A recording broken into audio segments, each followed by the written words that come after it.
का ही अपनावा प्रभु भाव सुन सर्वज्ञ सर्ववासी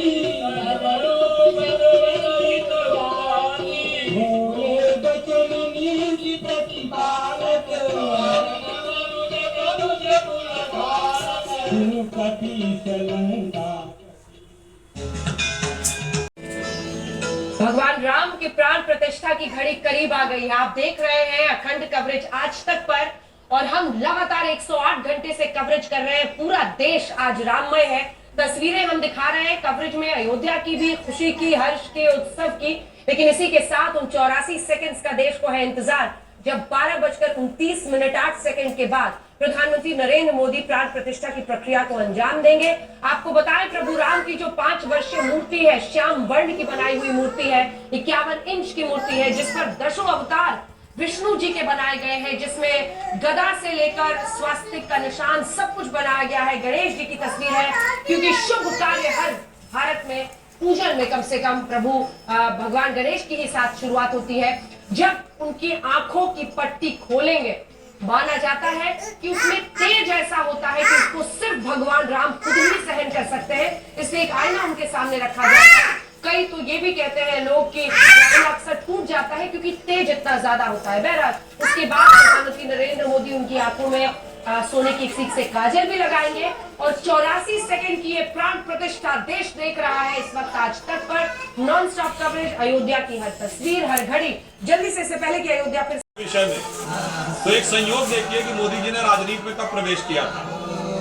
1990 में जब संघ ने तय किया था श्री राम जन्मभूमि आंदोलन से पहले के समय ही कुछ योग धर्म मुड़ जाता है। अब आपने भी एक बात कही, डिवोशन का जो लेवल, मैं आपको बताऊं अंजना जी, हम लोग अच्छी तरह याद है ये आंदोलन, जानते कितना बड़ा था। एक बात मैं कह रहा हूं पूरी जिम्मेदारी के साथ, 1990 का जो आंदोलन था उस समय, और 1992 में जब ढांचा गिर रहा था, आपको याद हो दक्षिण भारत से सर्वाधिक संख्या में कार सेवक आए हुए थे। शेषाद्री जी से कहा गया दक्षिण के कार सेवक हैं, तो उन्होंने मंच से चारों दक्षिण भारतीय भाषाओं में, तमिल, तेलुगु, कन्नड़, मलयालम, सब में उन्होंने अनुरोध किया कि नीचे आ जाओ। एकमात्र आंदोलन है स्वतंत्र भारत का जिसमें दक्षिण उत्तर दोनों सम्मिलित, अन्यथा जेपी मूवमेंट नॉर्थ तक सीमित था। और जिसको हम स्वतंत्रता में सबसे बड़ा आंदोलन मानते हैं वो भारत छोड़ो आंदोलन। तो मैं बताना चाहता हूं कि 1990 30 अक्टूबर को ये उस समय बीबीसी ने ये बताया था, ये मेरा अपना नहीं है, बीबीसी जिसको लोग बहुत ऑथेंटिक भी मानते हैं। विश्व हिंदू परिषद ने कहा था कि पूरे उत्तर प्रदेश में 20 से 22 लाख लोग गिरफ्तार हुए। उत्तर प्रदेश के एटा जिले से जलेसर से 24 क्विंटल का घंटा लोगों ने स्वेच्छा से भेजा है। गुजरात के दबगर समाज ने एक बहुत विशाल नगाड़ा बनाकर स्वेच्छा से भेज दिया है। जनकपुर,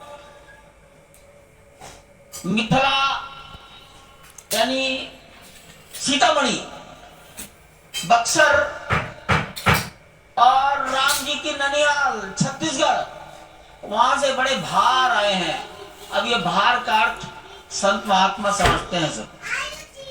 भार में अनाज है, चिवड़ा है, सोना चांदी है, फल है, मेवे हैं, वस्त्र हैं। जोधपुर के एक संत महात्मा 6 कुंटल घी बैलगाड़ियों पर लाद कर लाए। अनेक कोनों से घी प्राप्त हुआ है। मंदिर में जब जमीन के नीचे मट्टी को मजबूती दे रहे थे, उस समय गिट्टी आई है, वो मध्य प्रदेश के छतरपुर से आई है। राख आई है तो रायबरेली से आई है, ऊंचाहार। ग्रेनाइट आया है तो तेलंगाना और कर्नाटक से आया है। मंदिर का पत्थर राजस्थान के भरतपुर जिले का है। सफेद रंग का मार्बल ये राजस्थान के मकराना का है। मंदिर के दरवाजों की लकड़ी महाराष्ट्र के वल्लार शाह की है। उस पर सोना चढ़ाया गया है। वो बंबई के डायमंड के व्यापारी, उनकी ओर से भेंट हुआ है। भगवान की मूर्ति जिस पत्थर से बनी है वो कर्नाटक का है। जिस कारीगर ने मूर्ति बनाई है वो मैसूर के हैं, अरुण योगीराज। अरुण योगीराज की आयु 41 साल है। केदारनाथ में शंकराचार्य की प्रतिमा अरुण योगीराज ने बनाई है। दिल्ली के इंडिया गेट पर सुभाष चंद्र बोस की प्रतिमा अरुण योगीराज ने बनाई है। अब रामलला की प्रतिमा उन्हीं के द्वारा बनाई गई है। आप अपने सामने देख रहे हैं 2 हाथी, 2 गज, फिर सिंह, और एक जगह हनुमान जी, एक जगह गरुड़ जी। ये राजस्थान के सत्यनारायण पांडे जयपुर के मूर्तिकार ने बनाए हैं।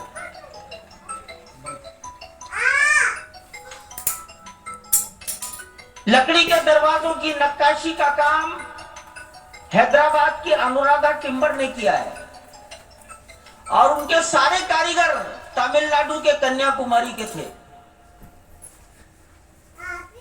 मार्बल के काम में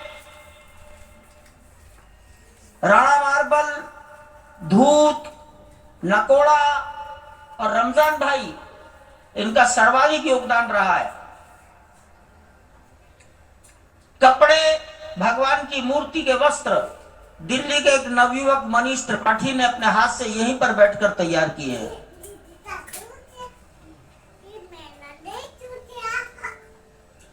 भगवान के आभूषण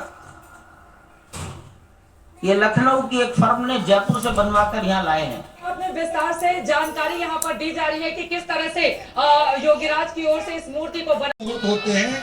मुहूर्त उसे कहते हैं, 15 शुभ मुहूर्त होते हैं और 15 अशुभ मुहूर्त होते हैं। मुहूर्त का मतलब होता है आकाश मंडल में ग्रह, नक्षत्र और राशियों की वह अनुकूल स्थिति जिसमें सभी कार्य सिद्ध होते हैं। तो यह संजीवनी मुहूर्त जो है यह दुर्लभ मुहूर्त होता है, और इस मुहूर्त में जो कार्य किए जाएंगे, इसलिए हनुमान चालीसा में भी लाई सजीवनी लखन जियाए ऐसा शब्द आया। इसी मुहूर्त में वायुमंडल में 5 प्राण जो विलीन है, उन 5 प्राणों का आवाहन करके मूर्ति में जीवन दिया जाता है। तो मधुर हम सुन रहे हैं इस वक्त धुन वहाँ पर भी, लेकिन एक राम भजन यहाँ पर आपको सुनाते हैं, क्योंकि अब तो भगवान राम के दर्शन आपने कर लिए हैं। कोटि कोटि प्रणाम ये भारत देश कर रहा है भजन के साथ भगवान की आराधना में शामिल।